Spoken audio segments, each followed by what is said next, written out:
Hello, everybody. I'm sorry, it's 11:02. I've been wrestling with YouTube for the last 5 minutes, trying to make sure the technology here works. I am getting the message that I am live, that video and audio are now working. I want you, just before we kind of dig into the meat of this conversation, to let me know that it's working on your end as well. So let's if you guys could, and I know there's a lot of people waiting, apologies for the delay. It was just from YouTube, sort of that spinning spiral of death I was getting on my screen, which was really unfortunate. If you guys can see me and you can hear me, give me a little like button or the comments, and I'll know that we're working, and we will dive right on in. That was a little bit of a panic mode. I didn't want to keep you guys all waiting there. Okay, I'm seeing the thumbs up. Thank you, Amy. Thank you, Jake. Thank you, Tim. Let's just hope it stays that way. I think everything is kind of up in the air right now. Welcome, everybody. I'm Dr. Joshua Levitt. I'm glad, Linda, thank you. I can hear and see, you can hear and see me. People can see me and hear me in Australia, which is unbelievable. Thank you to all of you for coming. Thank you to my team and their technical expertise. This is amazing that we were able to pull such a thing off like this. I encourage all of you to like this video if you like it, and share it, and subscribe to this channel if this sort of thing appeals to you. So let's get into it. Let's all take a deep breath. I'm going to take a sip of my tea in my mug that my kids got for me, my relaxed mug. We can all relax and take a deep breath and dig in to the content that we're going to cover in just a minute. So these are crazy and uncertain times for all of us. I hope that all of you are well. This is an unprecedented situation that we're in. I'm going to apologize in advance. Of course, we had the technical little hassle that got us started a little bit late. I'm in Connecticut right now. Our schools in Connecticut are closed. I have 3 children. My 3 children are here. A couple of them have friends over.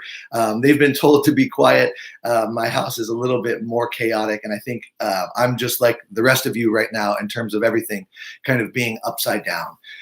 It's an especially strange time to be a naturopathic doctor because there are so many people asking questions, people just like you who have questions and wondering about whether there's anything that you can do to protect yourself beyond just washing your hands and using hand sanitizer. I mean, that's what you're hearing. And don't get me wrong, there's no question. Washing your hands, appropriate use of hand sanitizer, cleanliness, all those sorts of behaviors and lifestyles are especially important right now. We're not going to spend too much time on that. You're getting that everywhere you look.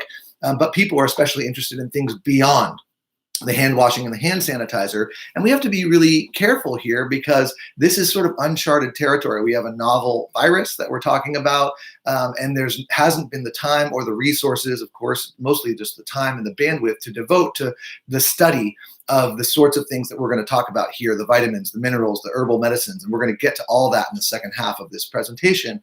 So I'm going to put a big caveat out there that the things that we're talking about have not been studied in an evidence-based, sort of double-blind, placebo-controlled trial kind of way, and that doesn't mean that they're not useful. It just means that they haven't been studied. So I want to put that disclaimer out there and let you know that if things like the things we're going to talk about are reasonably safe and possibly effective, that there's sort of like a why not try it, just might work kind of idea. And that's sort of what we're all looking for. And that's, I think, that's going to be the main substance of our conversation here today, is those natural medicine things that might be useful to you at this juncture. So I'm not going to spend too much time. The last time we did one of these a week ago, which was amazing, very well received. I so appreciate your guys' feedback last week. Everything has changed, right? Here we are, I don't know, about 8-9 days later. The numbers are different. The statistics and the epidemiology is different, and things are on widespread shutdown. What was a looming pandemic is now indeed a pandemic, as declared by the World Health Organization. And things like transmission and fatality rates and the international experience and testing and epidemiology, that's not really what we're going to spend a whole lot of time on here today, because I trust that you are already getting that information elsewhere. I would look to the big official agencies, the CDC, the World Health Organization, Johns Hopkins, and others for that kind of information. I have a feeling, and give me the thumbs up if I'm right about this, that you guys are here to talk about the natural medicine stuff, and that's where I want to keep the focus. Thumbs up, everybody. I can see the little comments on the side there, so if you give me a thumbs up, that keeps me fired up and going. So, and I see those things coming in, so thank you all for that. Schools are closed.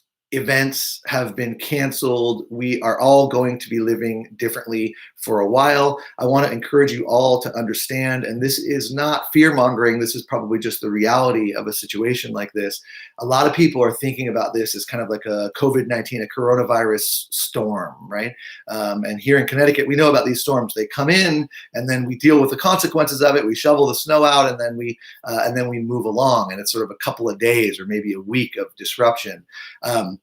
I have unfortunate news for you. For those of you who are thinking about this as a storm, it looks like this is more like a season, right? Because trying to stop the spread of a novel virus like this is something like trying to stop the waves or the wind. We're better off kind of now paying attention to what we can do to protect ourselves, to limit the impact of this disease on us and our community. And again, that's what we're going to talk about today. I think oops, sorry, I bumped my table there. Sorry for the little shimmy shake.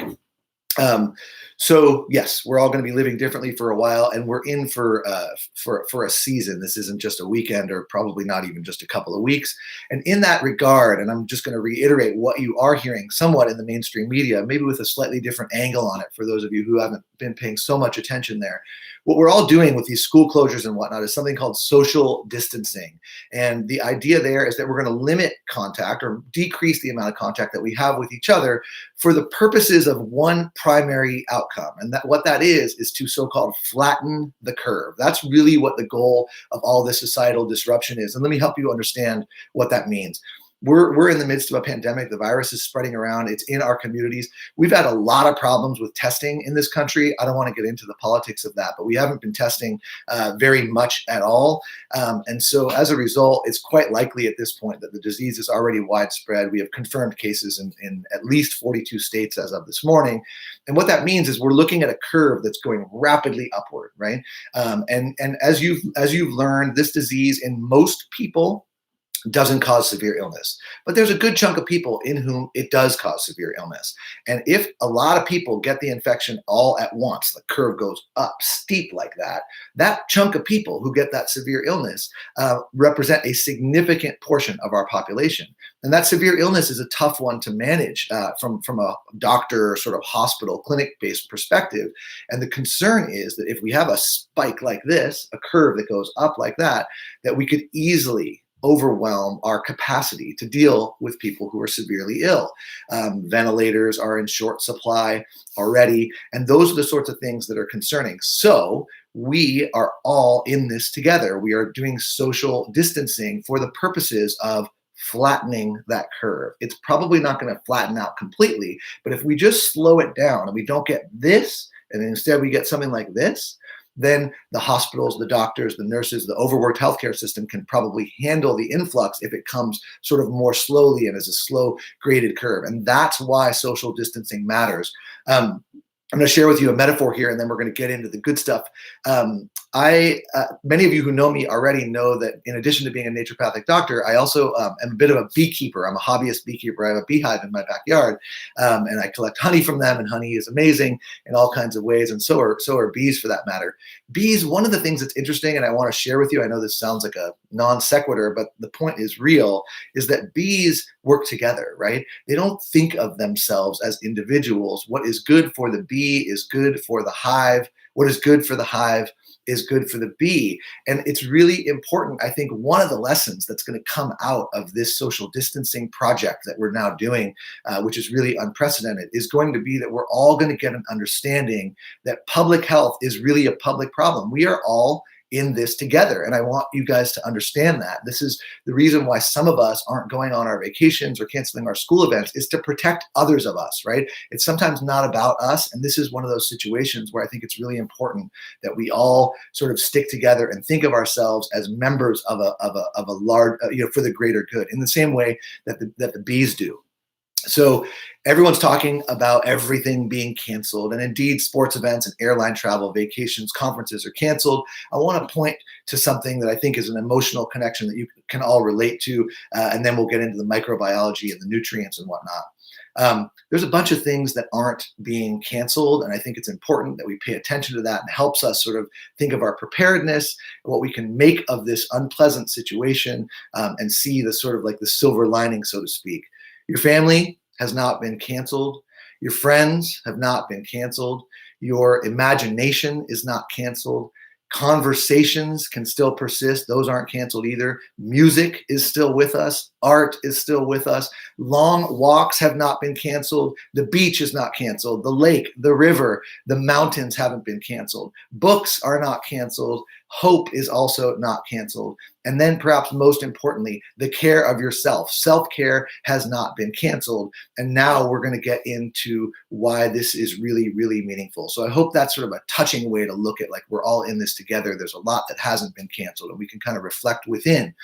We're in a situation now where the medical system is not going to be as reliable and useful to us as it has been in the past, or as a lot of us think about it, right? When we get sick, if the coronavirus, COVID-19, comes to your family, comes to your household, comes to your neighborhood, there's not going to be as much opportunity for healthcare providers to deal with sort of low-level, moderate illnesses, because it's quite likely that they're going to be preoccupied with the more severely ill. So this is going to be an opportunity for us to do something a little different, which is to learn and get back to taking care of ourselves. We can set up a room for a sick person in our house if it comes to that, and we can learn and use some of the tools that I'm about to talk about to manage things on our own, because the healthcare system is unlikely to be able to handle the influx if we do indeed see widespread, fairly serious illness. So that's really important. And now we're going to get into the nitty gritty.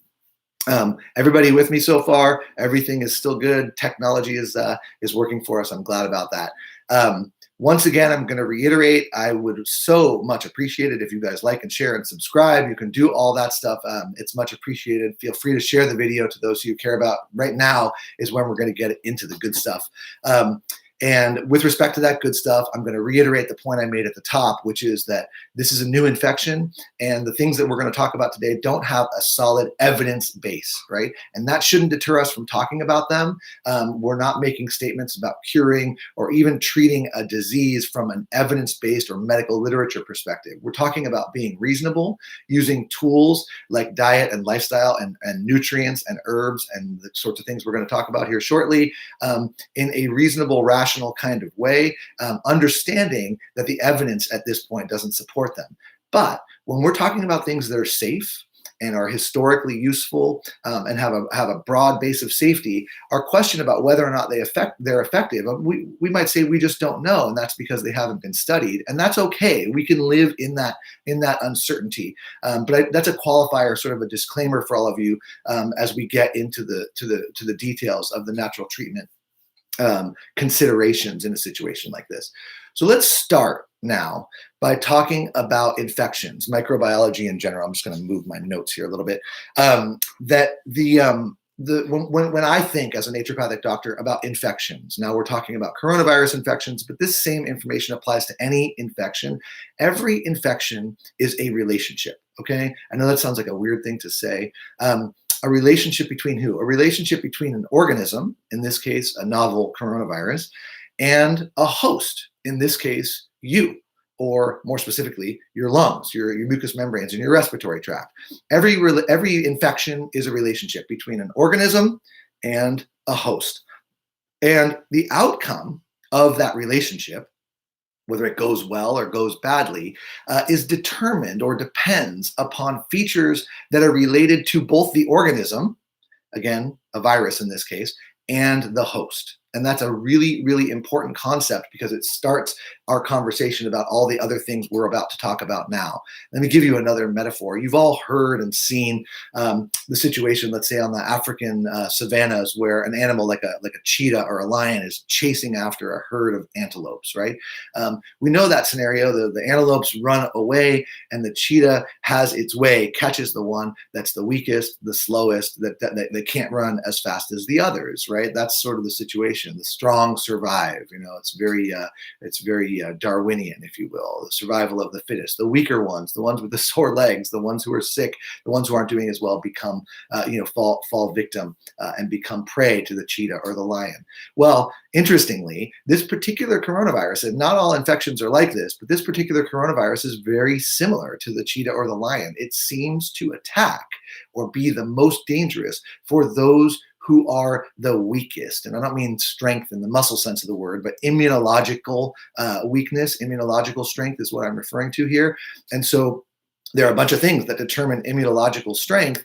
So people who are older, advancing age is one of the big risk factors. You've seen that in the news. People who have diabetes, people who have hypertension and cardiovascular disease, people who smoke cigarettes and have other underlying medical problems seem to be the most vulnerable to this problem, in much the same way that the slowest antelope is the one who's going to get caught by the lion or the cheetah, right?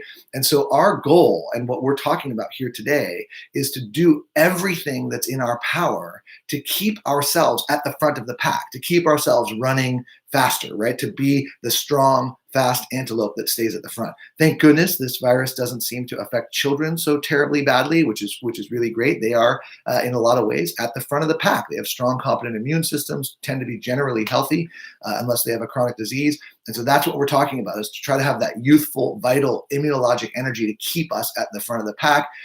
And then also do whatever we can to minimize exposure, to protect those in our hive, in our community that are relatively weaker, right? That's also important, and that goes again to the flattening the curve.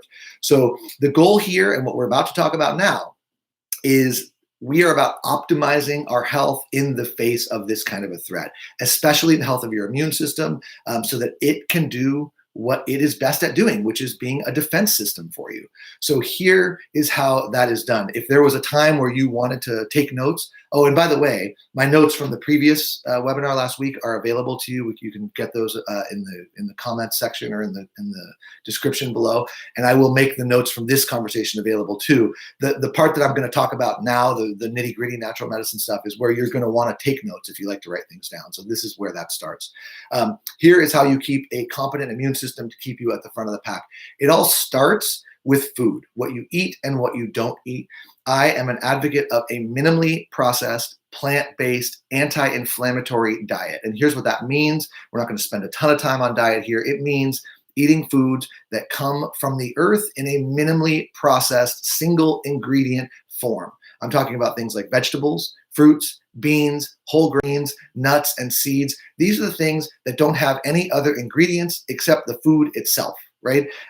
Rice is rice. Beans are beans. And that's very different than like rice-a-roni or something. And I don't even know what's inside of that, but I imagine it's a whole lot more than just rice. So we're talking about minimally processed, whole, anti-inflammatory foods, and that primarily, in my view, should look really strongly and have a foundation built on plants. I'm not advocating for a vegan or even vegetarian diet. If you choose to eat or consume animal products, I would encourage you to eat things like meat, poultry, eggs, and dairy that come from healthy animals that were farmed in an organic, sustainable, regenerative kind of way. So the foundation of your diet should be minimally processed, whole, plant-based foods, and then with small contributions from animal foods from healthy sources. That's the dietary thing, and we're going to leave that part there. There's also some things that you should avoid in your diet, and as much as these stressful times have many of us craving things like sugar because it feels like a comfort food and an indulgence and a comfort at a stressful time. Sugar has the ability to depress the immune system. So do unhealthy fats and oils, the things that are found in fried foods and foods that are processed in an ultra-processed way with, quote, vegetable oils. Those highly processed vegetable oils don't help you in any way. They are pro-inflammatory and should be avoided. So we talked about the things that you should be eating, focusing on, and the things that you should be avoiding as well. Let me add one other little tidbit to that, something that's very sort of close to my heart and I don't think gets anywhere near enough attention, and that is spices. Those little 3-ounce, 3-inch jars of spices that are collecting dust on your medicine cabinet. Those things used to be kind of the subject. They spawned world global exploration. They incited wars. Cinnamon sticks used to be used to pay rent and dowries. Peppercorns, highly prized. And now we just think of these things as these little, little shake here and there. Spices are immensely valuable. They are powerful sources of antiviral, antibacterial compounds, immune supportive compounds. And there's a few in particular that you should really be focusing on right now. Ginger, garlic, turmeric, oregano, thyme, rosemary, all of those have antiviral properties, immunologic support properties. And if now is a time where we're going to be focusing on those minimally processed kind of whole plant-based foods, not doing as much eating out, not doing as much eating of processed foods, now is your chance to explore your spice rack. Certainly use the ones I mentioned: ginger, garlic, turmeric, oregano, thyme, rosemary, but all of them are good. You can't go wrong. Learn how to use those spices, put them together in blends, and spice up your rice and your beans and whatever other of those whole foods that you're eating. There's a lot of benefits to increasing the spice content in your diet, and I think it's a really important piece and grossly overlooked. I mean, we eat a very bland diet here in the standard American diet, so that's important there too. A couple of lifestyle things that are worth touching on, and then we'll get into the nutrients and the herbal medicines and doses and all of that stuff. The 4 S's, we talked about sugar already. That's one of them. Also, sleep. If your schools are closed, if your work is closed, there's an opportunity to catch up on some much needed sleep. Many of us are sleep deprived. Take the opportunity, respect the fatigue that comes with illness if you have it, and allow yourself a little bit of extra sleep. It does a body and an immune system good. Do your best to manage your stress. I know that's easier said than done. Stress is another one of those S's. Stress is a tough one, especially in a very stressful time. It's important to try to keep the lid on our panic and focus on preparedness, focus on togetherness, go back to that hive metaphor again, because we are indeed all in this together, and hopefully we can help each other manage our stress and anxiety at a stressful and anxious time. Stress is no good for your immune system either. And if you smoke, now would be a very good time to start. Newsflash: smoking is not good for you, and clearly compromises lung function, and probably explains the very high death rates that we're seeing in some countries from coronavirus. Smoking decreases local immunity in the lungs and seems to increase the risk of severe illness in people who smoke. So I'm not going to spend any more time on that. If you smoke, now would be a really good time to stop. Physical activity. There's some interesting studies here on physical activity and the impact on the immune system. My advice to you is keep it gentle, right? Walks, hikes, sort of the basics, at-home calisthenics. I'm not a big fan of aggressive, super intense kind of gym-based workouts for a couple of reasons. One, gym's probably not a place you want to go and share and touch and all the sort of social distancing bits. And also heavy workouts like that can have a compromising effect on the immune system. So now is the time to just kind of like keep it chill on the exercise front. Still do it for sure. Low grade, moderate exercise is supportive of the immune system, but let's just keep it kind of easy for the next several weeks and let this thing play out. And then last in the diet and lifestyle thing is water. Water is really important, of course, for hand washing. Let's do a little demonstration. You've heard this before, but you're going to wash your hands for 20 seconds. Put soap on the hands, wet the hands all the way up to the wrists, scrub the palms. Don't just scrub the tops and the backs of your hands. That's not where the infection is. It's mostly on your fingertips. So the way that surgeons wash their hands is a good scrub of the palmar surface, and then take the fingers and grind them into the palm on the opposite hand with soap. That's really important. That's where the germs reside. Wash your thumbs independently, twisting with each digit, and then work the fingers into the palm again, and then rinse them off. Use a paper towel to open the door and turn off the handle. And that's how you wash your hands. Do that for at least 15 to 20 seconds. There's no question. It's the #1 evidence-based way to prevent transmission of this disease, and you should do it. That's water, #1. #2, hydration. Really important. Drink a lot of water. A lot of water sort of increases your blood volume, increases your circulation, and you don't want to be even mildly dehydrated at a time like this. Don't go overboard with the water. Drink water when you're thirsty as opposed to soda and drinks with high fructose corn syrup, but I don't want you drinking gallons and gallons of water. Just stay optimally hydrated.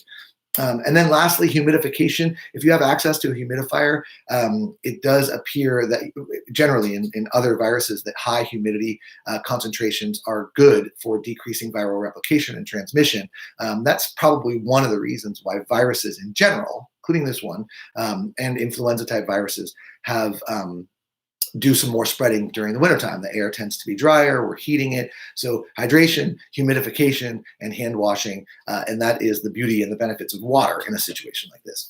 Okay, so now we're gonna get into some specifics. Everybody with me? Tech is still working well. Give me those thumbs up again. And while you're giving me thumbs up, I'm gonna take a sip of tea, peppermint tea. I'm drinking peppermint tea today. And as long as I see the thumbs ups coming in, I'll know we're still in gear. Super Blue, that's you, and Amy and Leanne, thank you. Thumbs ups, they're coming in. I got a question from Joanne. Hi, Joanne. Is water with electrolytes okay to drink? Absolutely. I would add electrolytes. Just make sure that your electrolyte powder doesn't contain sugar. We don't want to add sugar, to get the little bit of sodium, potassium, magnesium, calcium that's in those electrolyte drinks. So just look at the ingredients, and if it's just a straight electrolyte replacement, that's fine. But that's not what Gatorade is. If you catch my drift. Lots of thumbs up. Thank you all so much. Wow, there's more than 370 people. I guess we struck a nerve. Thank you. I'm grateful. Feel free to subscribe to our channel. We're going to keep on doing this. So if those thumbs up mean that you're interested in what we're doing and you want to stay in touch, I'll give you an opportunity to do that too. Moving my notes page one more time. So let's get into the details about nutrients now. We're going to start at the top, at the beginning of the alphabet, with vitamin A. But vitamin A, there's so many thumbs up. It's just so great to see this. This is such a treat. Vitamin A is where we're going to start. Vitamin A is really important for all kinds of different things. For our purposes here today, and in the midst of the pandemic that we're all living through, vitamin A increases immunologic competence. It's widely used and has been widely used to combat viral infections all over the globe for a long time in fairly significant doses. So let's talk about a little bit about how one would use vitamin A at a time like this. Vitamin A, let's kind of drill down here for a minute. Kind of comes in two forms, right? There is the active, potent form of vitamin A that is called retinol or retinoids. Anytime you see that word R-E-T-I-N, including the acne medication Retin A, that suggests vitamin A in its preformed, highly bioactive form, right? That's what vitamin A is about. And you've also heard about beta carotene, and beta carotene is very much related to vitamin A because beta carotene, by some magic of biochemistry in your body, gets turned into active vitamin A. So you have vitamin A, that's the active stuff, and you have beta carotene, which is not inactive, but it's not quite yet turned into potent vitamin A, okay? Now, vitamin A in its pure and more potent biologically active form is very strong, and it has potential toxicity, so we're going to talk about the doses in a minute. Beta carotene does not. Beta carotene comes from orange vegetables, carrots most famously, sweet potatoes, squashes, anything that's orangey and yellow is a source of carotenoids, including beta carotene, which can get converted into vitamin A. And there's no limit to how much beta carotene you can eat. It's incredibly safe. For vitamin A, preformed, there is a limit. And let's talk about how to use it if you were to wind up shopping at a health food store or a pharmacy and looking at bottles of supplements that contain vitamin A. So in a prevention situation, if you're quite confident that this virus or any virus or immunological threat is in your midst, you might consider using vitamin A as a tool to kind of keep your immune system strong. And the doses that you would use of preformed vitamin A would be in the range of 5,000 to 10,000 international units. Vitamin A is measured in IUs. So if you're looking at prevention for vitamin A, 5,000 to 10,000 international units IUs per day is a reasonable dose, and one could keep at that dose for weeks or even months without any adverse effects. 5,000 to 10,000 units of vitamin A for prevention. Now, when it comes to treatment, if a person's sick, it's not uncommon for naturopathic doctors, functional medicine doctors, people who know about the use of vitamins for managing problems like this, will use extremely high doses up to 100,000 international units for treatment. Now, that treatment is done for a very short period of time, and it's something to consider, to talk to your doctor about, to consider using in a situation where a person to become sick would be short-term, only 3, maybe 5 days maximum of vitamin A at 100,000 units per day can be considered for the treatment of viral illnesses. one wants to be careful with vitamin A in children, in pregnant or nursing women, and in people who have liver disease. Vitamin A can be liver toxic. That's the problem. And so if any of those conditions apply, kids, pregnant or nursing women, or people who have liver disease, we're going to not use vitamin A in the preformed form at all. But for people who are otherwise healthy, who are attempting to treat immunologic threats, vitamin A can be used 5,000 to 10,000 for prevention and up to 100,000 units per day in the short term, like 3 to 5 days. All right. Moving on. The next vitamin, I'm going to go in order. Vitamin C. You're probably hearing a lot about vitamin C for a couple of reasons. There's some very light evidence. I don't want to call it definitive proof at all at this point, but there are doctors who are scrambling to deal with coronavirus patients all over the world who are using intravenous vitamin C as an attempt to treatment. It's not clear whether or not that's effective, but there is a lot of data in the medical literature that intravenous vitamin C can be useful in people who have a severe problem called sepsis, which is sort of an overwhelming infection, overwhelming immune reaction to that infection. And IV vitamin C is being studied for that and looking somewhat promising. We're not talking about IVs here. We're talking about the oral use, putting vitamin C in your mouth. And again, the way we did with vitamin A, I'm going to talk about vitamin C here for a minute in both prevention and in treatment categories. So for prevention, which is probably now for most of us, 1 to 3 grams, which is the same as 1,000 to 3,000 milligrams, 1 to 3 grams of vitamin C per day is reasonable. You can look for a buffered source, a powdered source. I don't really have a whole lot of concerns about where it comes from or what form it's in. But vitamin C in gram doses, 1 to 3 grams a day, is probably a reasonable thing for people to be doing right now in a prevention before anybody's even sick. In a treatment situation, when someone's sick with an infection of any kind, it's common for naturopathic doctors, orthomolecular doctors, to use vitamin C in much higher doses, all the way up to around 10,000 milligrams. That's 10 grams per day. Now, caveat, vitamin C can give you diarrhea. So forgive me there, if you take too much at once. So if you're going to take higher doses of vitamin C for treatment purposes, because you're not feeling well, you want to divide those doses up. So, a couple of grams in the morning with your breakfast, another couple of grams in the afternoon, kind of working your way up to that 8,000 to 10,000 milligram range on a daily basis. And then just pay attention to your GI tract, pay attention to your bowels, because if you are taking too much vitamin C, it will cause this loose stool, this diarrhea, and then you've taken too much. So we call that vitamin C TBT, to bowel tolerance up to 10,000 milligrams per day. Everybody with me there? Gosh, we're nearing 400 people and everybody's hanging on. Thank you guys so much for being here. It's a treat to be able to do this, the magic of technology, and I hope that you're liking what you're getting here and you find it useful. It's fun for me to keep the thumbs up coming. I love those. I can see them on the side here. And if you're so inclined to subscribe to our channel, we're going to keep doing this sort of stuff. So we'll keep after it. The next one, going in order with the vitamins, we're talking about vitamin D. Vitamin D is the sunshine vitamin. We've talked about this a lot before in a lot of my writings and video content. Vitamin D is really important, probably lower in most people at this time of year. We're at the end of the winter, at least where I live. And so most of us haven't been exposed to too much sunshine. I see a lot of people here that are from other sunnier places. I saw Florida on our list. I saw Australia on our list. I'm sure there's people all over the world that are watching right now that live in sunnier places than I do and probably have a little bit of a better tan and maybe therefore higher vitamin D levels. We get vitamin D from the sun. And so in the wintertime, we have less vitamin D, lower vitamin D levels, and lower vitamin D levels equal decreased or depressed immunity. It's quite clear that having optimized vitamin D levels improves immunological competence, okay?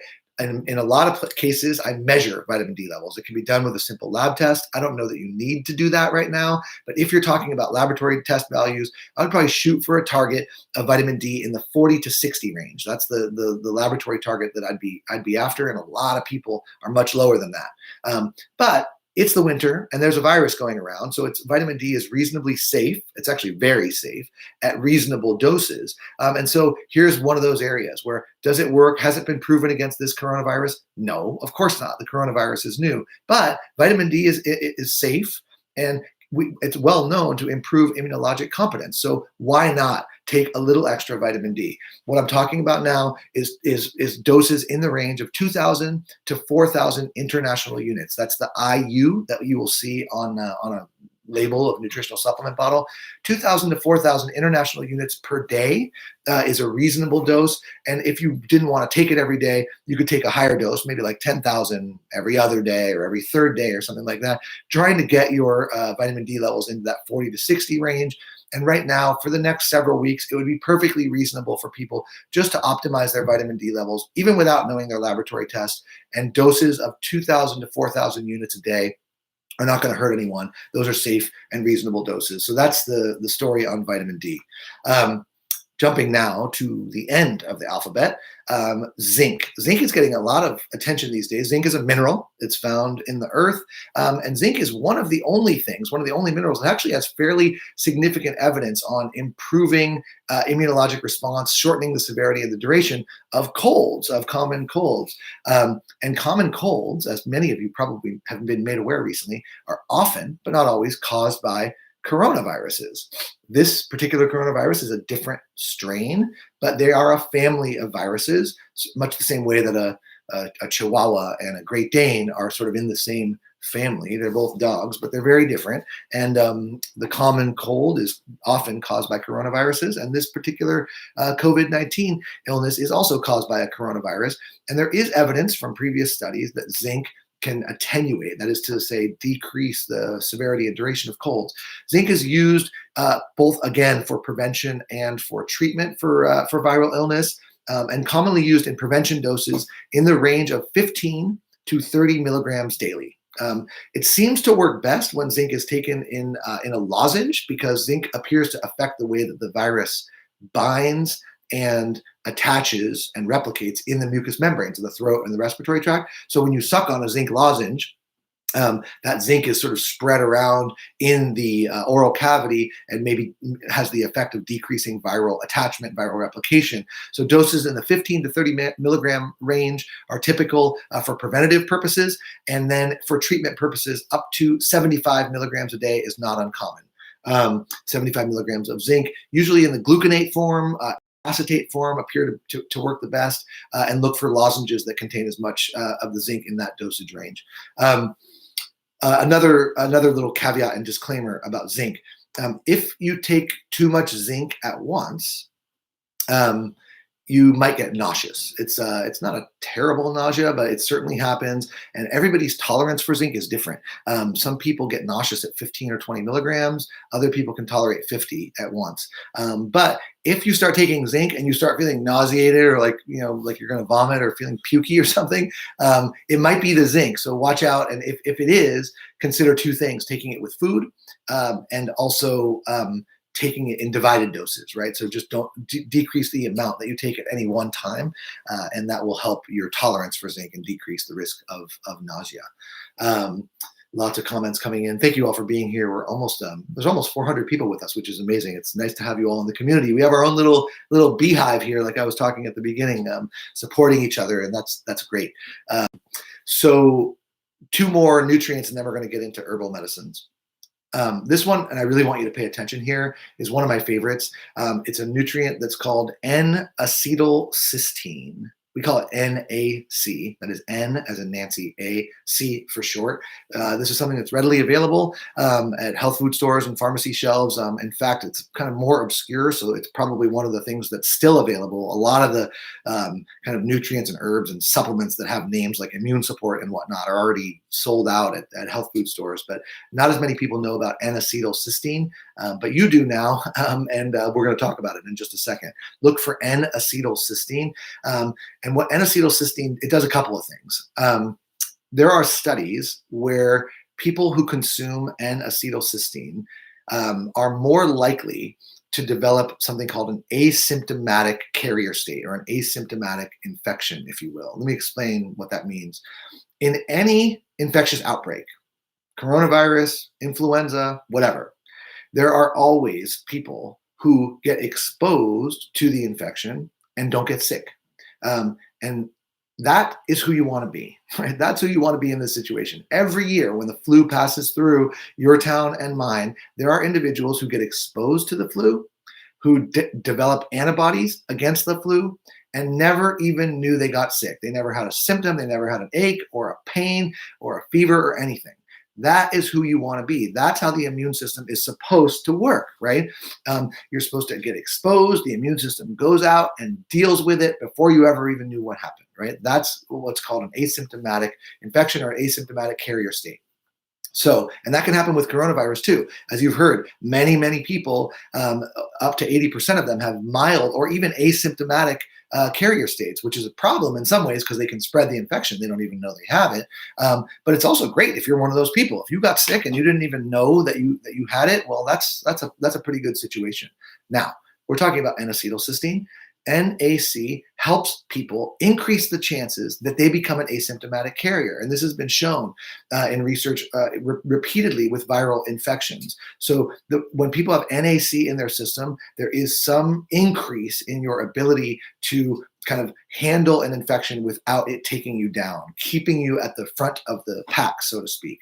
So that's something that I think is very valuable in a situation like this.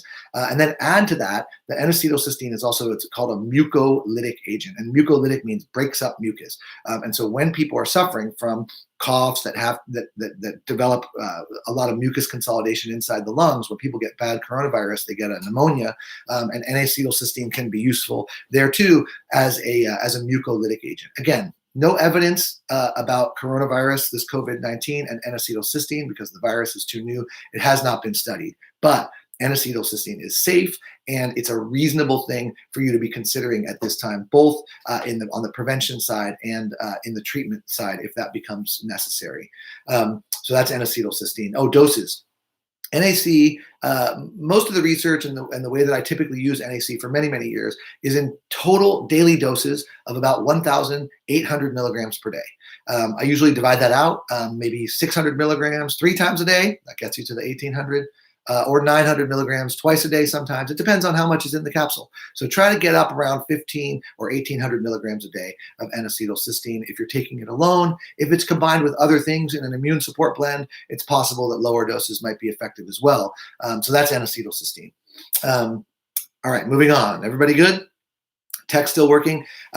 Quercetin. We're going to talk about quercetin. That's Quercetin. Quercetin is a yellow compound that's in lots of fruits and vegetables. It's highly concentrated in onions, and it's a bioflavonoid compound that's immune supportive. There's some really interesting research coming out of Canada right now on quercetin, where they've been studying it for a while, and preliminary reports on quercetin are suggesting that it may indeed have some in vitro, that is laboratory evidence that it has anti-coronavirus capabilities. Quercetin is exceedingly safe and just might be effective. It would not be unreasonable for people who are watching this to consider consuming quercetin in doses of around 1,000 milligrams daily. Often is included in bioflavonoid complexes. Look for quercetin, Quercetin, at doses of around 1,000 milligrams daily. So that's the nutrients that I think are relevant for you to be thinking about right now. And now I'm going to take a sip of peppermint tea and get into herbal medicines, which is another really interesting subject. Feel free to give me the thumbs ups as I drink my tea. They keep me fired up, guys. All right. So herbal medicines, botanical medicines, plant extracts. Extremely common all over the world, especially in China. There's some studies coming from China. Naturopathic doctors like me widely use herbal medicines in our practices for all kinds of different things. And herbals are interesting because they have these broad actions, right? Very different than drugs that sort of like target a particular pathway. Herbal medicines are unique because they often do lots of things at once. And it's fair to say that many of the herbal medicines in the naturopathic doctor's tool chest have antiviral and immune supportive capabilities. Cheryl, thank you. She's loving what she's hearing. I so appreciate that.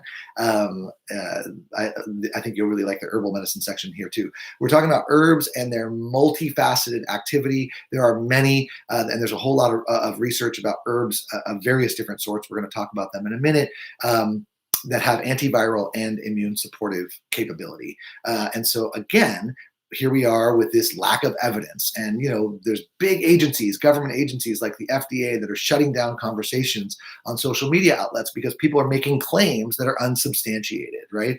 And I'm about to do just that. I'm not going to make any claims per se. I'm going to tell you out the gate that the evidence for these things for COVID-19 are lacking, which doesn't mean you shouldn't do them. It means that if you have an option that is safe and possibly effective in a situation where nothing else has risen to the top, there's no antivirals, there's no vaccines, and we probably can't expect an antiviral agent like a pharmaceutical or a vaccine to be available until probably a year from now, if that. And so what are we left with? Well, we're left with anecdote. We're left with history. We're left with being reasonable. And we don't have the evidence. And to me, that uncertainty is okay. These are uncertain times. So there's not evidence for what I'm about to talk about, but there is very reasonable, rational, historical, and anecdotal information to support it. And that's why I'm talking to you about it today. I don't know if it's going to get me in trouble or not. We'll see. Herbal medicines. Let's go down the list. The number one, and it's probably one that you've heard of before, is called elderberry. That's Sambucus nigra. Sambucus nigra. They grow in these beautiful clusters on a tree, little black berries, rather tasty, and very frequently found in cough syrups, antiviral, immune supportive cough syrups. A famous one is called Sambucol. And again, we don't have evidence for it against COVID-19, but it's definitely useful against other viruses as well. So it's a reasonable thing. Typical doses of Sambucol or a similar elderberry type of syrup is 1 tablespoon 2 to 4 times a day. You might consider using elderberry at low doses, 1 to 2 tablespoons a day in a preventative state, just kind of keep you boosted up a bit. And then if a person were to get sick, I would increase that dose significantly to 1 tablespoon 4 times a day. Another herbal medicine is called Scutellaria bicalensis. This is a strange herb. Probably most of you haven't heard of it. I'll be curious before I tell you what the herb is, and maybe some of you who tuned in last time know this. Anybody know the common name of Scutellaria? Scutellaria is the Latin name. This particular species, Scutellaria bicalensis. I'll wait till your comments come in. Here it is. Scutellaria bicalensis is a plant called skullcap. Skullcap. This particular one is called bical skullcap, a Chinese herb. It's been studied in test tubes against coronavirus. You would be looking either for a tincture, an herbal extract in liquid form, which has skullcap in it, or you got it, Alexia, Chinese skullcap. You're right. You'd be looking for a tincture, which is a liquid extract, usually alcohol-based, sometimes glycerin, or a powdered extract where the skullcap has been extracted to get the good stuff inside the plant, and look for a product that maybe contains somewhere in the range. It's all over the place on the products out there, in the range of 300 to 500 milligrams of a dried and powdered herbal extract. If I had a product of 300 to 500 milligrams of bical skullcap in a capsule, I would consider taking 2 of those capsules 2 or 3 times a day. That's bical skullcap. Scutellaria bicalensis is that herbal medicine. Another one that's getting a fair amount of press lately, and probably deservedly in the face of this particular pandemic, and this herbal medicine is called Andrographis paniculata, Andrographis. It's like a spelling bee. Andrographis. Andrographis is an immune supportive and antiviral botanical. It contains this compound inside of it that are called andrographolides. I'm not going to spell that for you.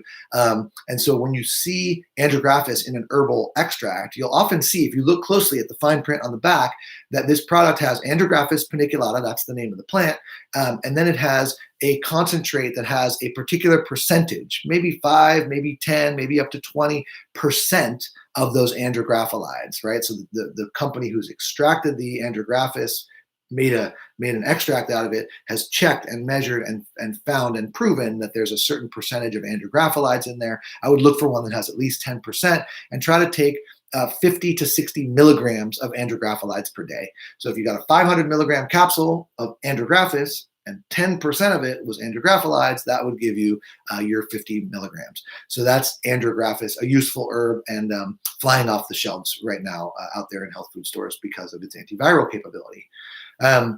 Moving on to another one that starts with A, this is astragalus. Astragalus is another Chinese herbal medicine, kind of a woody, barky kind of herbal extract, and it's widely useful in both immune competence and antiviral activity. A well-studied plant, widely used in Chinese herbal medicine formulas, sometimes taken alone, but also very often included in other formulas. So when you go out there and look, you'll see immune support formulas that contain these different herbs, and they often will contain astragalus. When you're taking it alone, it's usually best to take it as a standardized extract and get about 2 grams. That's 2,000 milligrams a day. Exceedingly safe plant. Helps support an ailing immune system or an immune system that's fighting, and it can also be included at lower doses along with other plants to kind of get that synergy effect that Chinese medicine formulas are so famous for. That's astragalus. The next one is an herbal medicine called cordyceps, and this is an unusual one. Cordyceps, I'll spell that for you, CORDYCEPS.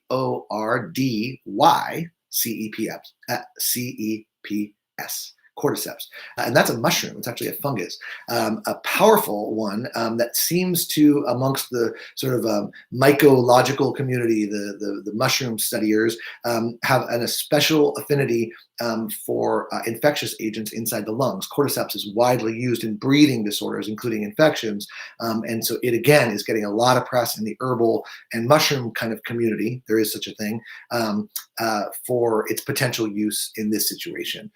Look for products that contain about 1,000 milligrams, that's 1 gram of cordyceps powdered extract, and increase that by 2 or 3-fold if you were to become sick. Cordyceps, 1,000 milligrams a day, up to 3,000 or 4,000 milligrams in a case of illness.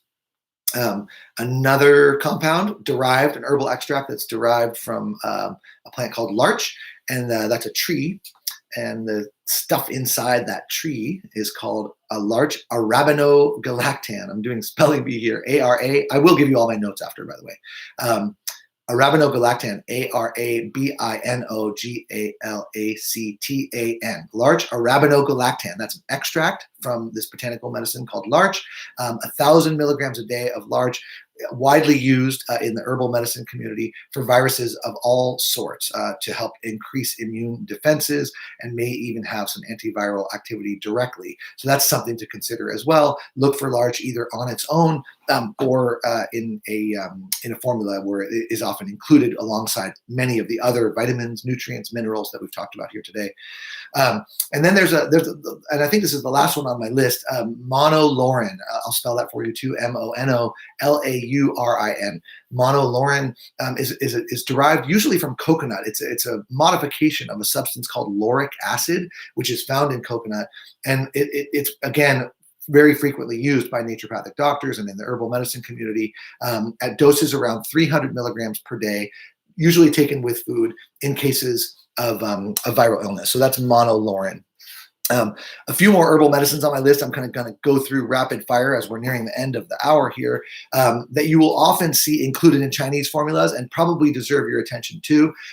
One of them is called Japanese honeysuckle. That's Lonicera japonica. Lonicera japonica is often associated with other herbs in this suite of this family of herbal medicines, and has been studied in China with antiviral and immunomodulatory effects. So Japanese honeysuckle, Lonicera, you'll often see in herbal extracts for viruses as well. And then the next plant is Eupatorium. Eupatorium perfoliatum is called bone set. I'm not exactly sure why it's called bone set, but I'm sure there's a old herbal tradition for using it for fractures or something, but it also has antiviral and immunomodulatory effects. So I would support you if you wanted to get a product that contained Lonicera, that's the Japanese honeysuckle, and Eupatorium, the bone set extract. In addition to that, you might find one that contains forsythia. You probably know about forsythia. We're coming on springtime here, and forsythia blooms early in the spring with this shock of yellow flowers. It's like a bush. Before the leaves even come, you get these yellow bushes around here in Connecticut in the springtime, and that's forsythia. And forsythia has medicinal properties as well, including this famous antiviral and immunomodulatory effect. So you'll often see forsythia in Chinese formulas that have antiviral properties as well. And also, lastly, for the herbs is green tea. I probably should have mentioned it up front in the food section. Green tea can come in capsules and powders as well, but it's easy just to drink it. And green tea is immune supportive in many, many different ways. You kind of can't go wrong with green tea, especially if you drink it in the liquid form. So that's the end of my herbal medicine section. And we talked about the bees before we end our treatment and prevention consideration section here. I want to give a shout out back to the bees at the beehive who hold the beehive together and stabilize everything and block out light with this substance that's called propolis. Propolis is awesome. It's this very sticky stuff that the bees use to protect themselves. It has antimicrobial activity. They seal off the hive with it. It's incredibly sticky, and it's also powerfully antimicrobial. So I would encourage you to look around for a propolis-based extract.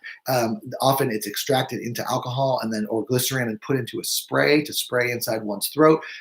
So propolis is something to consider as well. It's sometimes also included in these herbal formulas, but widely used as a spray, where I think it can be useful too. Again, no evidence for that against coronavirus, but it's very, very safe. And there's sort of that why not, if it's safe and possibly effective. I mean, here we are with nothing else to do. Propolis spray would certainly be a good idea. So another drink of my tea, and then we're going to wind it up. So I encourage all of you, first of all, thank you again for being here. I hope that you found this useful. I know that there's lots of people clamoring for this kind of information, so I hope that this adds value to your life. I also hope that you want to stay in touch, and if you do, please do me, like I said before a couple of times, and I know it's cheesy, but just like and subscribe to our channel, and we'll keep this kind of information coming. If you do indeed want to stay in touch, I'm happy, and I intend to do that by email for those of you who signed up, and that's great. I will follow up with you, and we'll keep this kind of information coming. Again, feel free to like and share and subscribe. Send it out to your community if you find this useful, or if you think someone else might find it useful.